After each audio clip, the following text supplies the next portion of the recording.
The day my son said, "I have a surprise for you," I thought it was going to be the kind of moment every mother dreams of, but instead, he handed me an envelope that carried not joy, not love, but a $900,000 nightmare. And what followed changed everything. I never imagined that a simple evening with my son would unravel into the most shocking, heart-crushing moment of my life. The kind of moment that doesn't just sting for a while, but cuts so deep that you carry the scar forever. My son had called me earlier that day, his voice unusually cheerful. "Mom," he said, "I have a surprise for you tonight. Come over. Don't ask me what it is, just come." I remember my heart lifting at the sound of his voice. After months of strained conversations, after weeks where I felt like he was drifting away from me, here he was inviting me, sounding warm, sounding like my little boy again. The promise of a surprise from him felt like sunshine after a storm, and I convinced myself that maybe, just maybe, this was the moment things would turn around. I spent hours getting ready, fussing over what to wear, not because I needed to impress my son, but because I wanted to capture the same excitement I used to feel when he was younger, and we'd celebrate birthdays or holidays together. That night, as I drove to his house, I was humming softly, rehearsing in my head the smile I would give him, the hug I would wrap him in, the words I would say to remind him that no matter what life threw at us, I was always here. Always his mother. Always his safe place when I arrived. He greeted me at the door with a grin that lit up his face, the kind of grin that instantly melted away all my doubts. "Come in, Mom," he said, pulling me into the living room. My heart swelled. I thought maybe he was going to tell me he got a promotion, or maybe his wife was pregnant, or maybe he had bought a new house and wanted me to be the first to see it.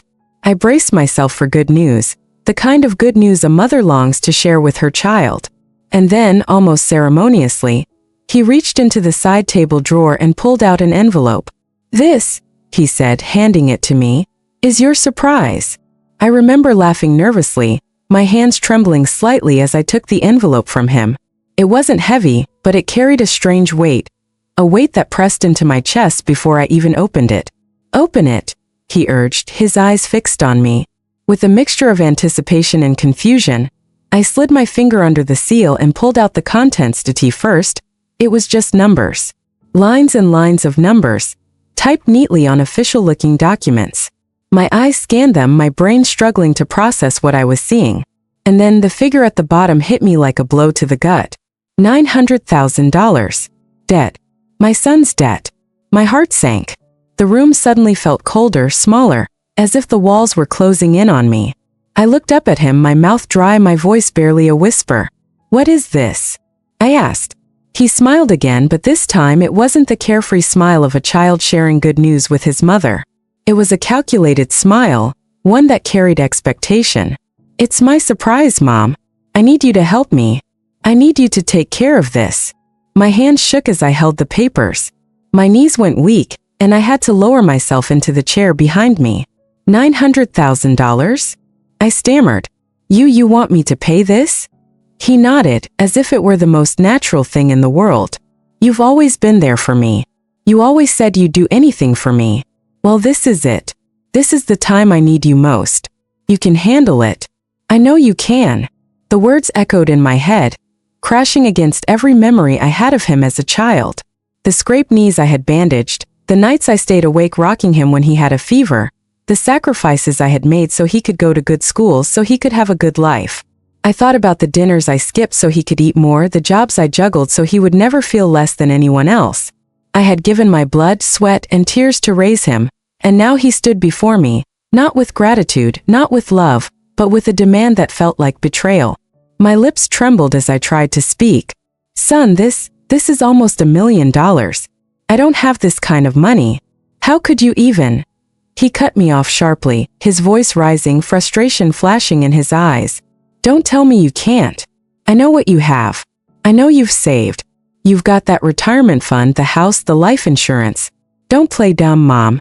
This isn't impossible for you." I stared at him, my vision blurring with tears. He had known.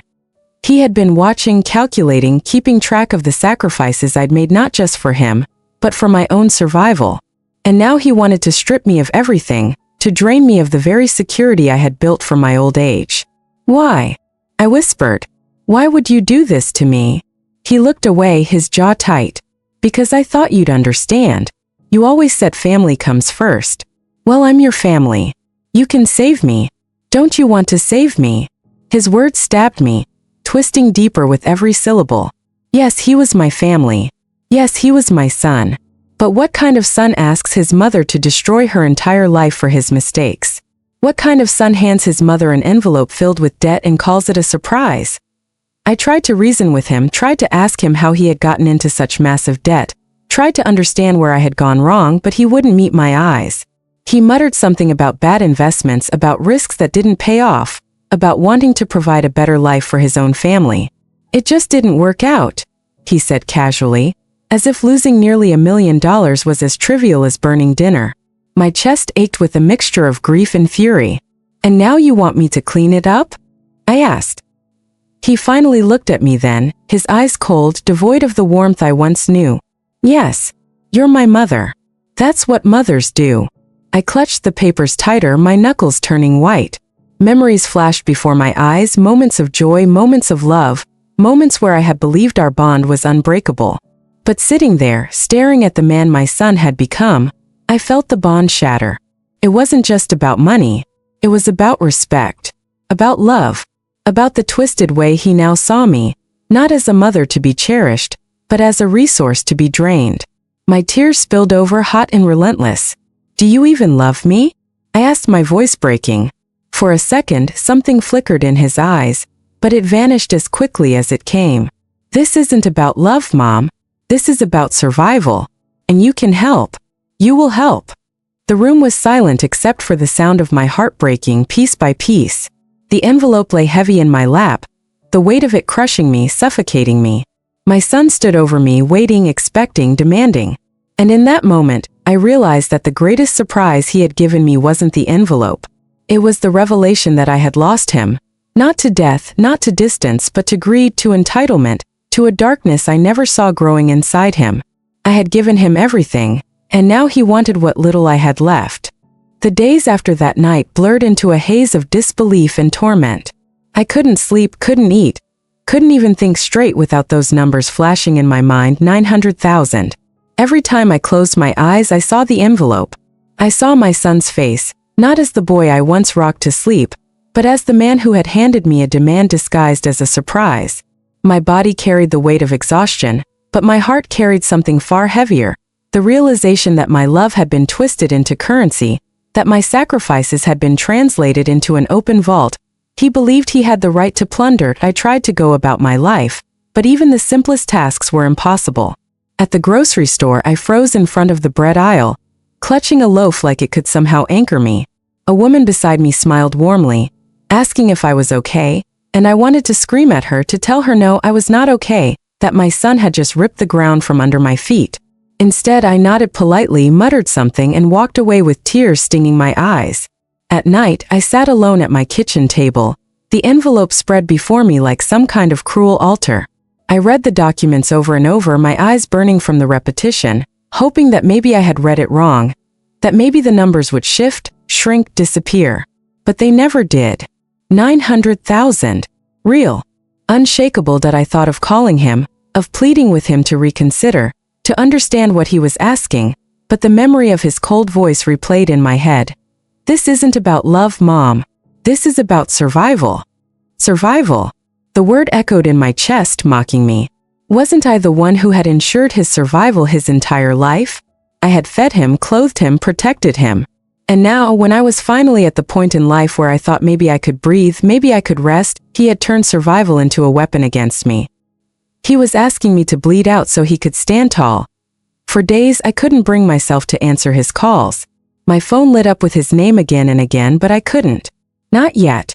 I needed to think, to breathe, to stop drowning in the tidal wave of betrayal.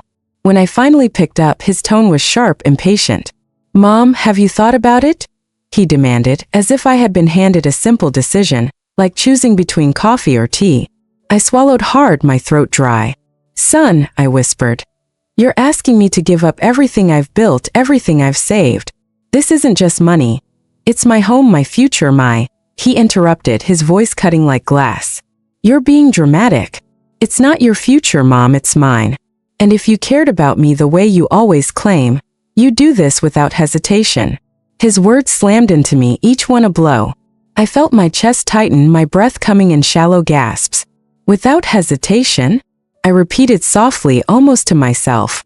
Do you know how many hesitations I've lived with for you? How many times I've gone without so you could have? How many dreams I buried because I wanted yours to shine? My voice trembled, but he didn't respond. Silence hung heavy, cold. And then finally he said, "That's the past. This is now. You can either help me or lose me." Those words gutted me. Help me or lose me. Was this what our bond had come to? A transaction? A hostage situation where my love was the ransom? I clutched the phone to my ear, tears streaming down my face, my body shaking. "Don't say that," I begged. "Don't make me choose between my survival and my son." He exhaled sharply, frustrated. "Then don't make it a choice. Just do it." And with that, he hung up. I sat there, staring at the dead phone, my hands trembling uncontrollably. The silence in the room was deafening, filled only with the echo of his ultimatum. My heart ached with a pain I couldn't describe.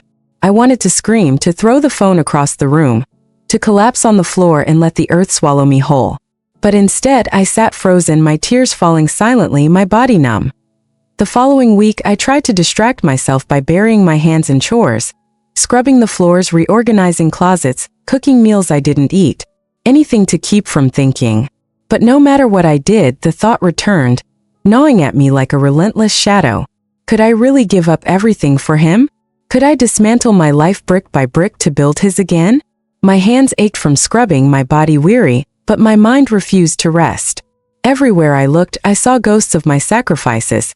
The photo of him in his graduation gown, the dent in the wall from when he threw his baseball inside the house, the worn armchair where I'd read him stories until he fell asleep. Each memory whispered, "Do it for him." But another voice, louder now, whispered, "And who will do it for you?" When he came over unannounced one evening, I wasn't ready. I opened the door to find him standing there, impatience etched across his face. "So? Have you decided?" he asked, pushing past me into the living room. I closed the door slowly, my chest tight. I don't know if I can," I admitted, my voice barely audible. He turned sharply, his eyes blazing. "Don't know if you can?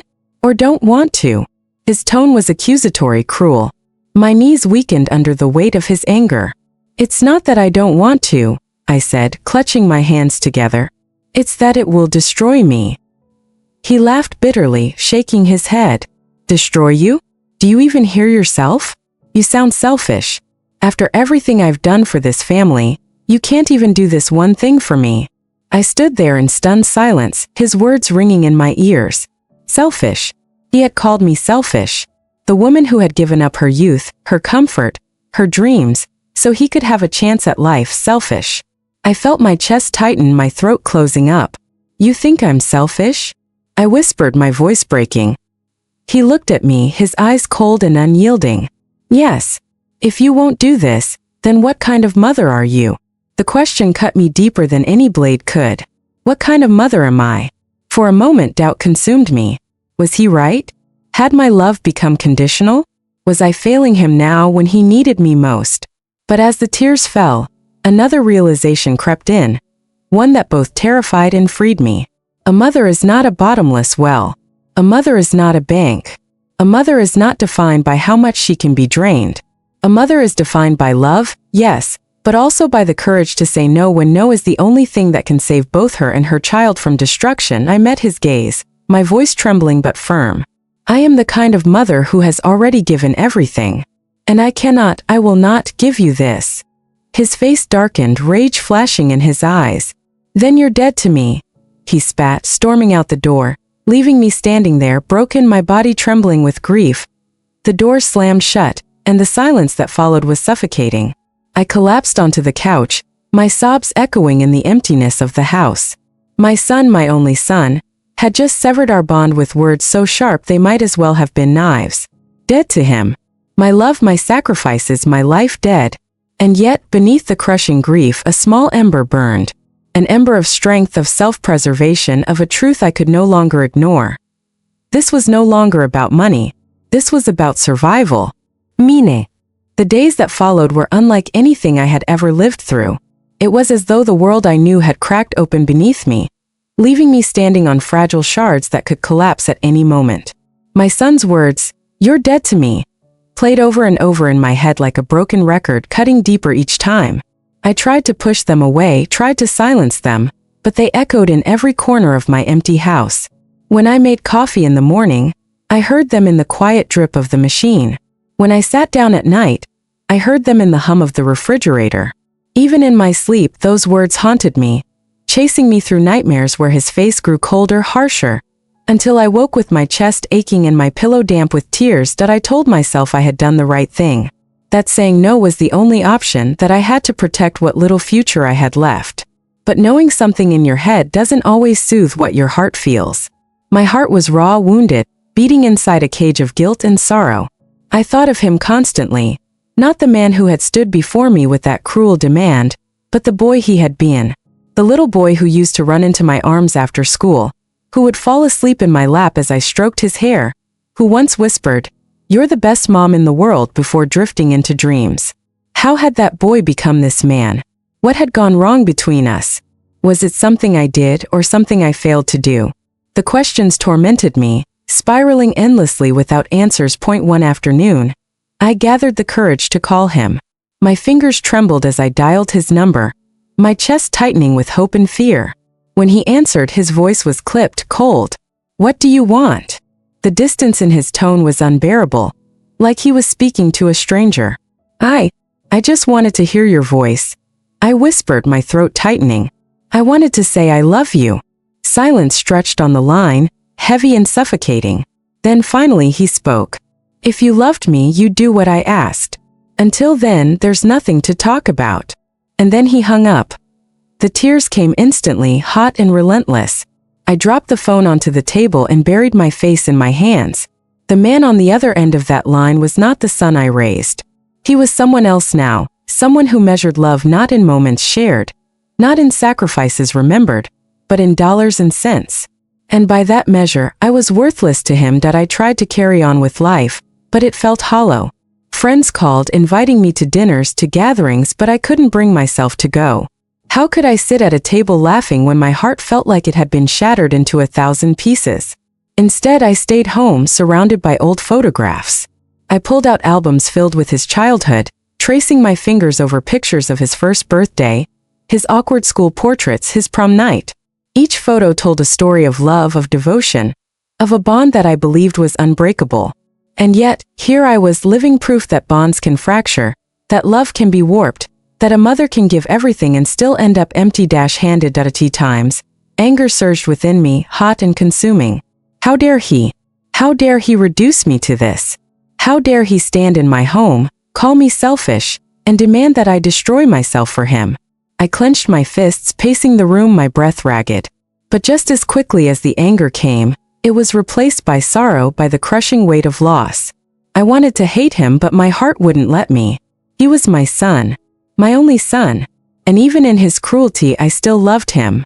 That was the curse of motherhood. The love never dies, even when the child turns it into a weapon. Weeks passed, and I heard nothing from him. No calls, no visits, no messages. The silence grew louder with each passing day, pressing down on me until I felt like I was suffocating. I wondered if he thought of me at all, if he missed me, if there was even a flicker of guilt in his heart. Or had he already erased me, just as he said? Dead to him.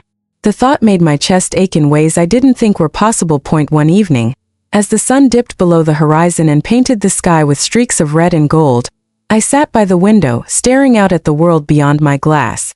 I thought about my life, about everything I had given, about how it had all led to this moment of emptiness.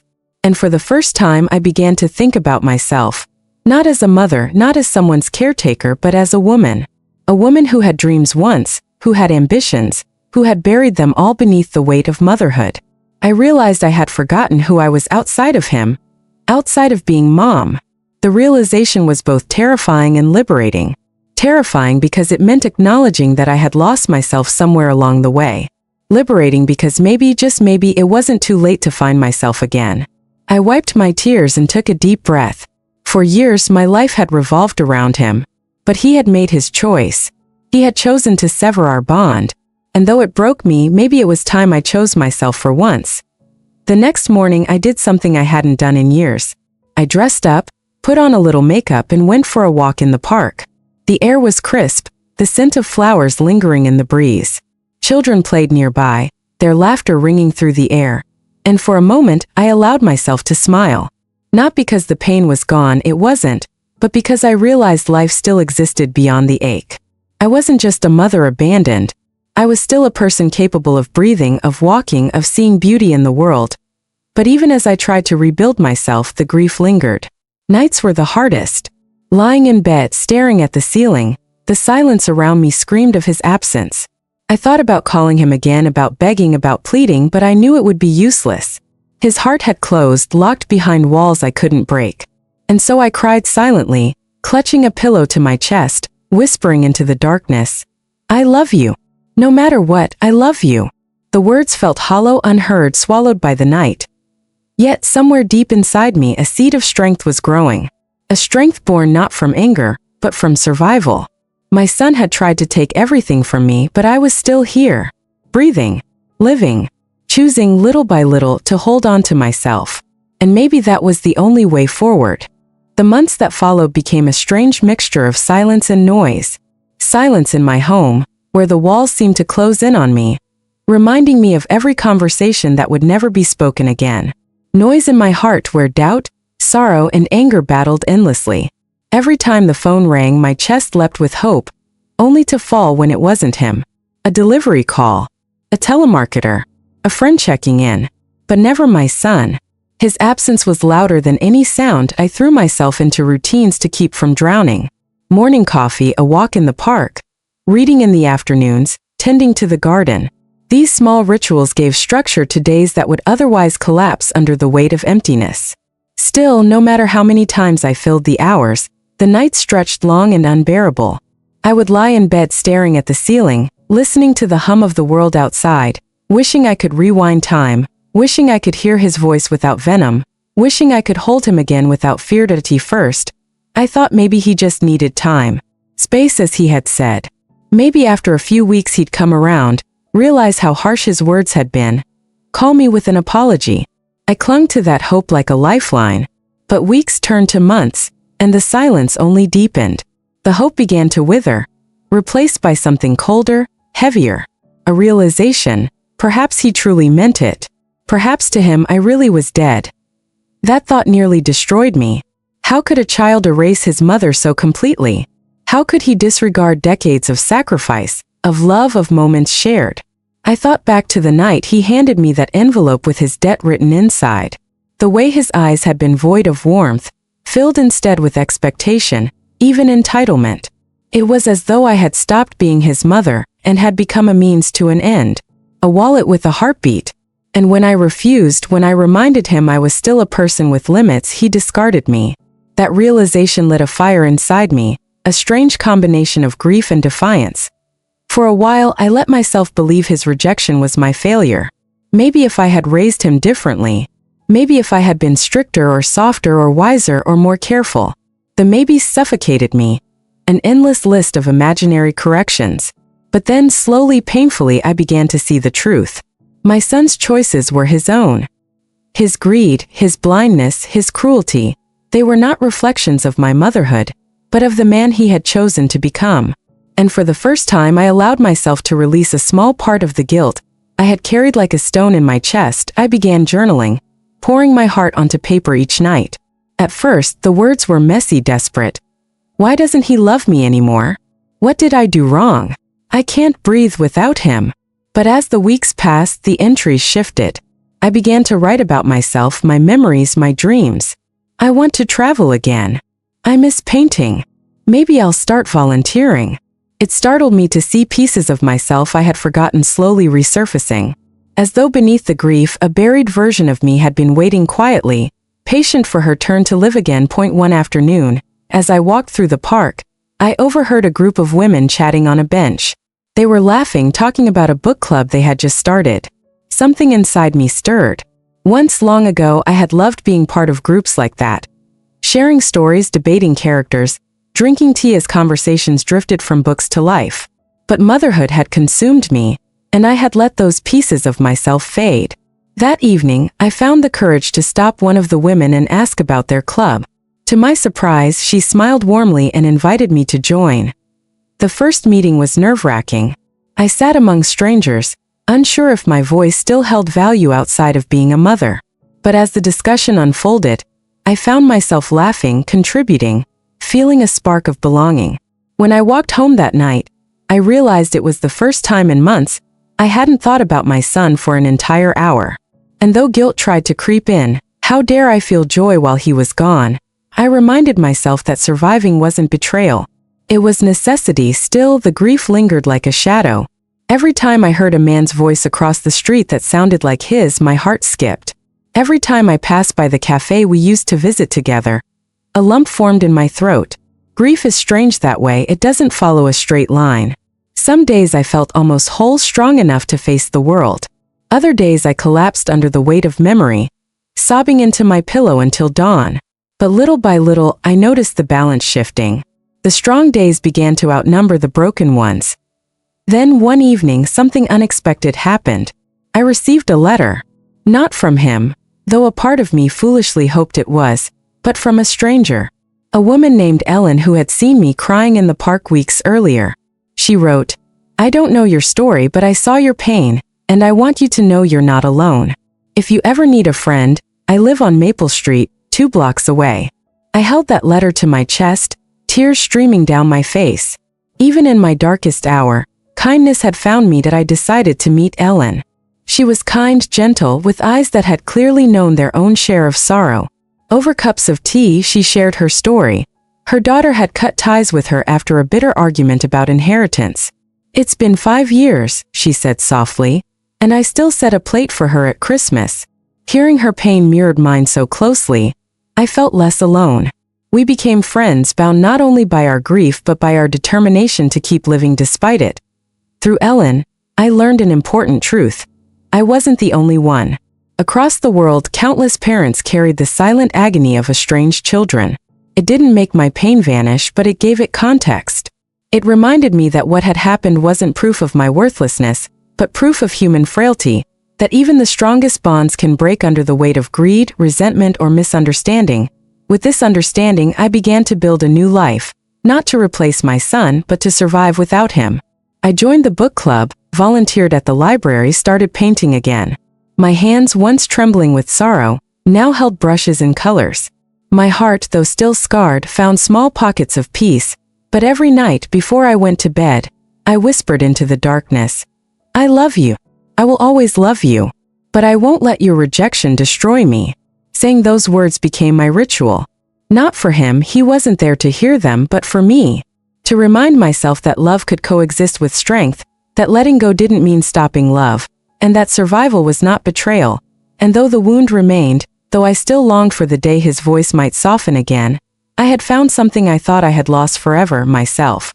The seasons shifted quietly around me, marking time in a way my heart could not. Autumn leaves fell, winter snow blanketed the streets, spring blossoms returned. But inside, the calendar felt frozen on the day my son handed me that envelope, the day my role as his mother seemed to collapse under the weight of his demand. Every month that passed without his voice became a reminder of how deep the fracture had grown. Yet in that silence, something unexpected began to take root. A strange resilience, fragile at first, like a seed pushing through hardened soil. I realized I had 2 choices: to let the grief swallow me whole, or to carve out a new existence in spite of it. And though my heart often screamed for the first option, some stubborn spark inside me insisted on the second. I started by reclaiming small pieces of myself. My mornings, once consumed by waiting for a call that never came, turned into hours at the community library. I signed up to help children with their reading. At first, my hands trembled when I held the books, afraid that even here my sorrow would spill over. But when little hands tugged at my sleeve, asking me to read just one more story, I found myself smiling, laughing even. Their innocence softened the edges of my pain. There was one boy in particular, Daniel, with bright eyes and a restless spirit. He reminded me so much of my son when he was small, eager and curious, before life twisted him into someone I barely recognized. Every time Daniel giggled, I heard echoes of my own child's laughter, The laughter I thought I'd lost forever. For a moment it felt like time folded in on itself, letting me hold on to that memory, if only through someone else's child. Of course, the guilt came swiftly afterward. How dare I feel joy in another child's smile when my own son had abandoned me? How dare I allow my heart to soften when he had turned his into stone? But the truth is, grief and joy are not opposites. They weave together, each making the other sharper, deeper. And slowly, I began to accept that it was okay to let both live inside me. And the evenings, I returned to painting. My brushes had collected dust for years, but now I found myself reaching for them again. At first, the canvases reflected my sorrow: dark strokes, heavy colors, stormy skies. But with each passing week, lighter shades crept in. Blues softened to lavender, grays gave way to gold. Without realizing it, my art was charting my slow climb out of despair. I wasn't painting for anyone else, just for me. But one day, Ellen came over, saw the canvases leaning against the wall, and insisted I share them at the community center's art night. I resisted at first, afraid of judgment.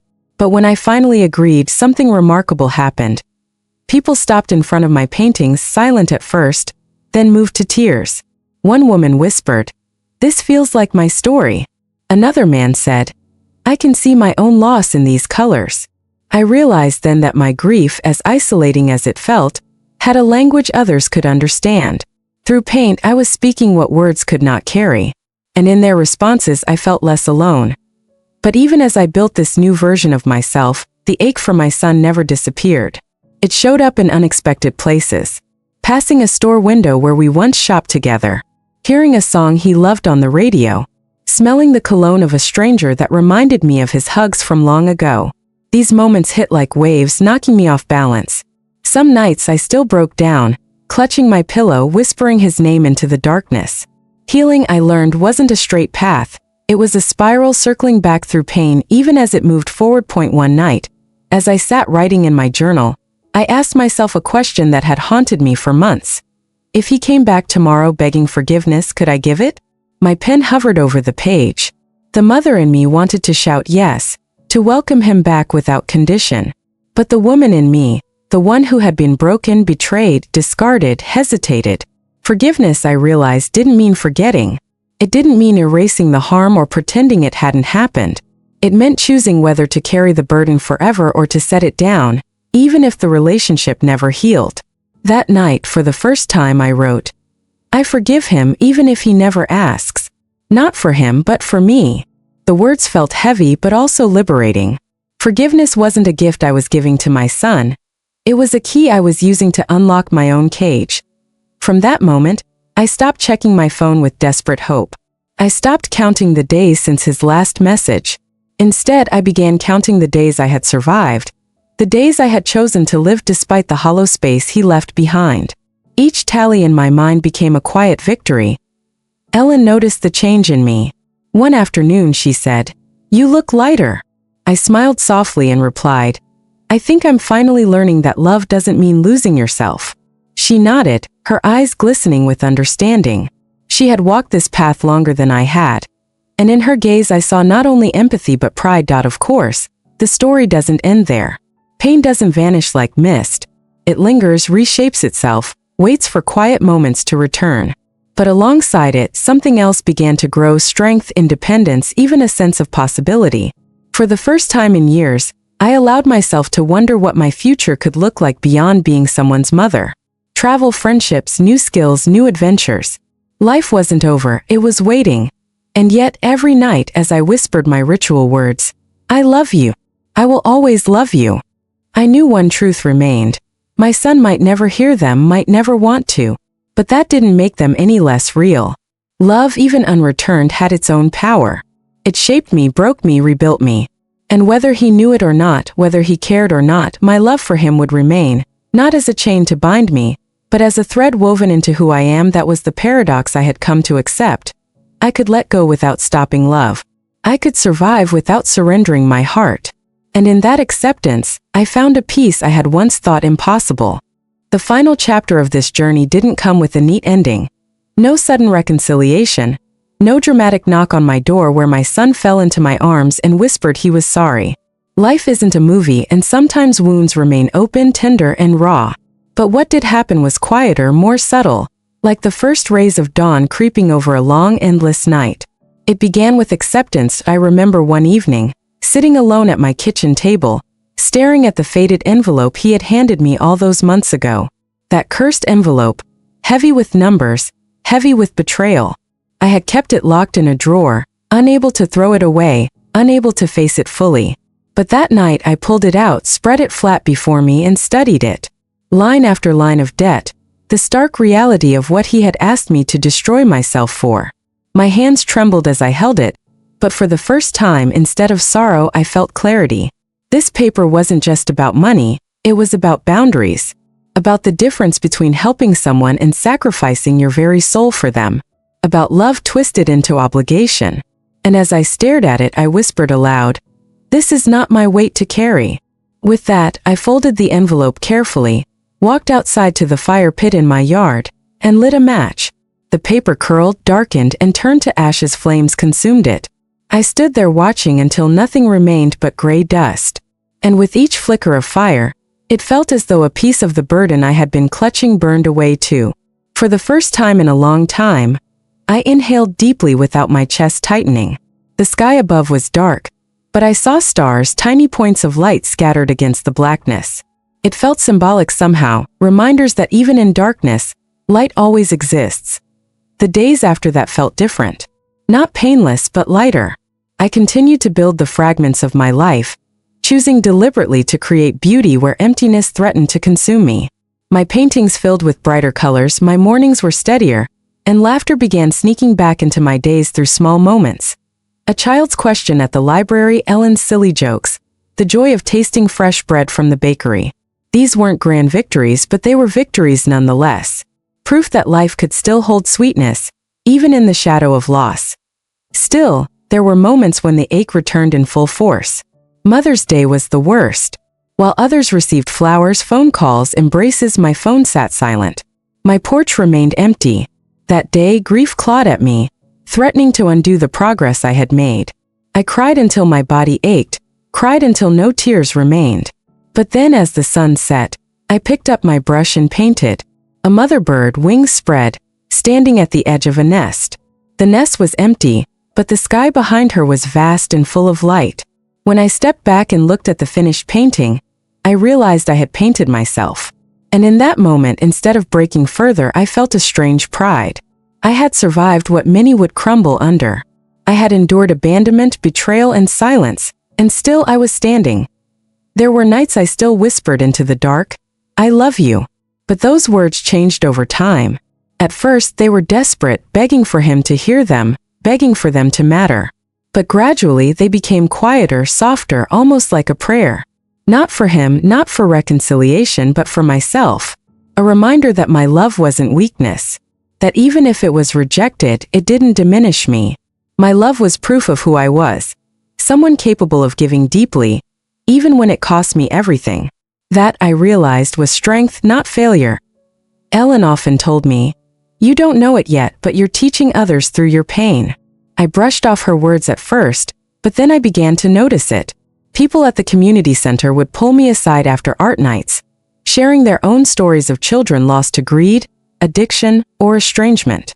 They told me my courage gave them courage, that my paintings spoke the grief they couldn't name. And slowly, I began to see that maybe my story wasn't just about loss, it was about survival, about resilience, about the ways we mothers, despite our broken hearts, find a way to keep going as time passed. I let go of the fantasy of who I wanted my son to be. I stopped waiting for apologies that might never come. I stopped measuring my worth through his choices. Instead, I began to see myself again. Not just as a mother, but as a woman, an individual, a soul deserving of love, respect, and peace. That was the gift I had to give myself, even if he never gave it to me. I still hope, somewhere deep inside, that one day he will knock on my door, remorse in his eyes. Of course, a mother's hope never dies. But I no longer chain my life to that hope. I no longer put my future on pause waiting for him to remember me. If that day comes, I will decide then what forgiveness looks like. If it doesn't, I will still live, still breathe, still create beauty in the time I have left. And maybe that's the hardest but most important lesson I've learned. Sometimes the closure we crave from others never arrives. Sometimes we must create our own closure, our own healing, our own path forward. I had spent so much of my life pouring myself into my son that I forgot I had a self outside of him. But in losing him, I found her again. And though the road was paved with pain, I now see that she was worth finding. So now, when I look in the mirror, I don't just see the mother who was abandoned. I see the woman who endured. The woman who stood in the ashes of betrayal and built something new. The woman who still loves, but who also knows how to love herself. And though my story may never have the happy ending I once dreamed of, it does have this: a quiet strength, a reclaimed identity, and a peace that cannot be taken away. And if he ever does come back, if he ever does whisper, "Mom, I'm sorry," I will meet him with open eyes. Not naive, not desperate, but strong. Strong enough to forgive, strong enough to protect myself, strong enough to decide. Because I am no longer broken. I am no longer waiting. I am no longer dead to myself. I am alive. And that, after everything, is enough. Some surprises break your heart, some burn your trust, and some teach you who you really are. My son's envelope carried debt, but what I found inside myself was strength I never knew existed. Tell me, if it were you, would you forgive or would you finally let go? Your story matters. Share it with me.